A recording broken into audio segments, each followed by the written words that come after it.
911 emergency. Yes, I'm in the middle of the field. It's like we're just pushed some guys over.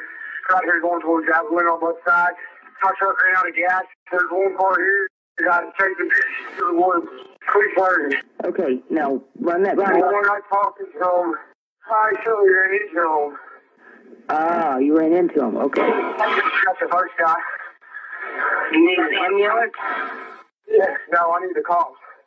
Okay. Is anybody hurt? Hello? Hello?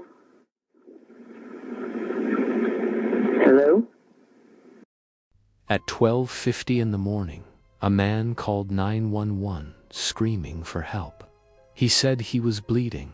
He said someone was chasing him. And before the line went dead, he said something that no one could fully understand. That man was Brandon Lawson, and he was never seen alive again. On the night of August 8, 2013, 26-year-old Brandon Lawson was driving his truck through rural Coke County, Texas. It was just after midnight. Brandon had just had an argument with his longtime girlfriend and was heading to his father's house to cool off. This was a stretch of road he knew well, long, empty, dark, and completely isolated. He was just trying to get home. Then something happened. His truck ran out of gas near the small town of Bronte, along a highway surrounded by vast oil fields and thick, unforgiving brush. That's when the nightmare began.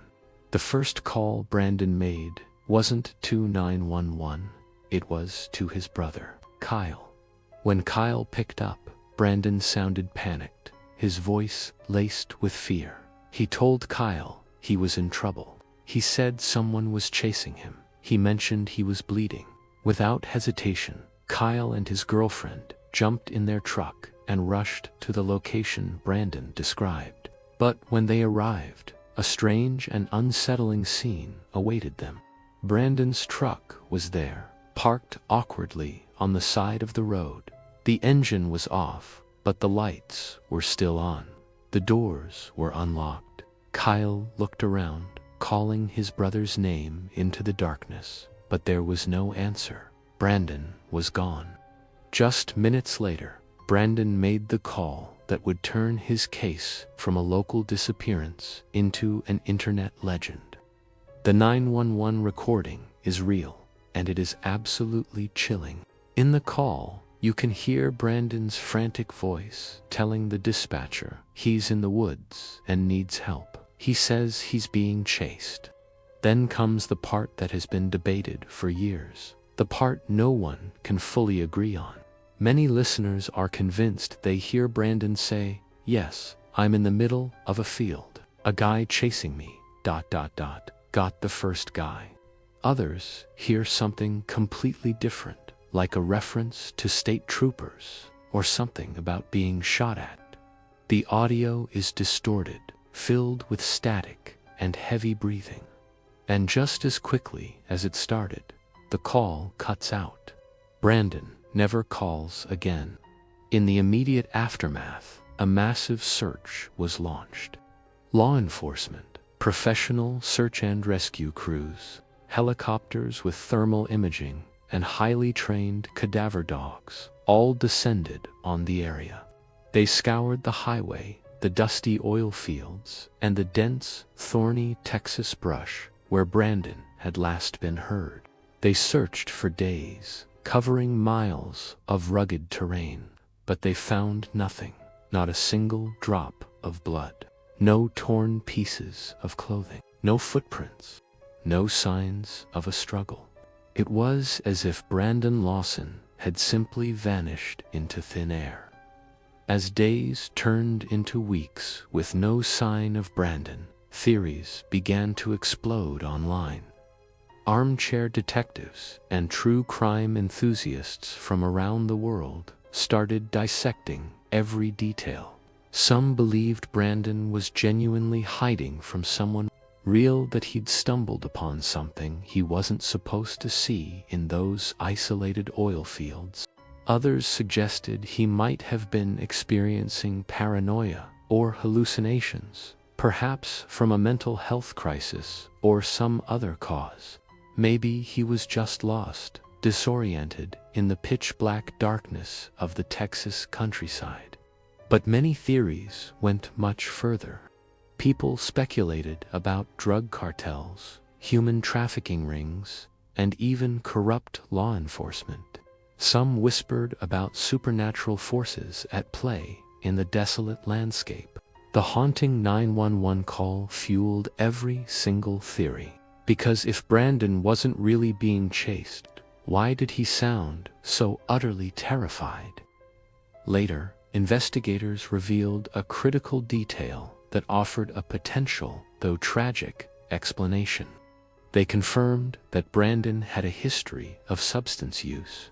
Authorities began to believe he may have been experiencing a drug-induced paranoid episode that night. This possibility could explain his panicked state, the belief he was being chased, and his overall confusion. But it didn't explain everything.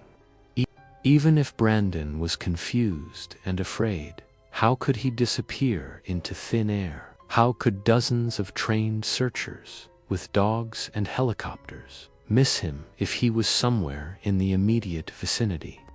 The questions just kept piling up, and the answers remained elusive. For nearly 9 agonizing years, Brandon Lawson's case was frozen in time. There were no new leads, no remains were ever found, no answers for his desperate family.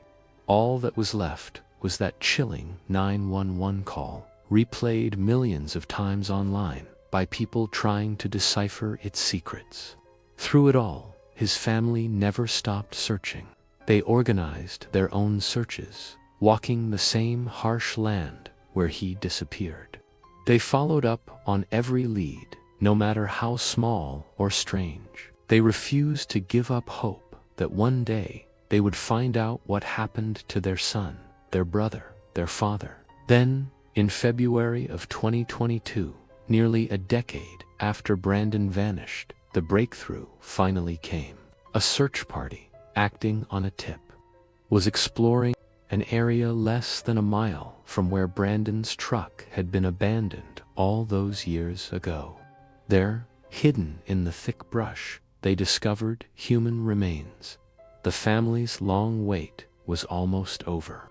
DNA testing was conducted, and soon the results confirmed what they had feared for so long. The remains belonged to Brandon Lawson. So what likely happened that night? With the discovery of his remains, investigators were able to piece together a tragic but plausible timeline. They believe that after running out of gas, Brandon, likely in a state of confusion and paranoia, wandered away from the road and into the rugged terrain. He became disoriented in the dark and got lost. No evidence of foul play was found at the scene. He likely succumbed to the elements, lost and alone in the unforgiving Texas wilderness. The terrifying voice on that famous 911 call wasn't necessarily the sound of a man running from an attacker, but the sound of fear, confusion, and exhaustion, all amplified by the terrifying isolation of the Texas night. Brandon Lawson's case isn't just a story about how he died. It's a story that haunts us because it shows how easily fear can distort our reality, how quickly a normal night can go terribly wrong, and how a person can vanish completely even when help is just moments away.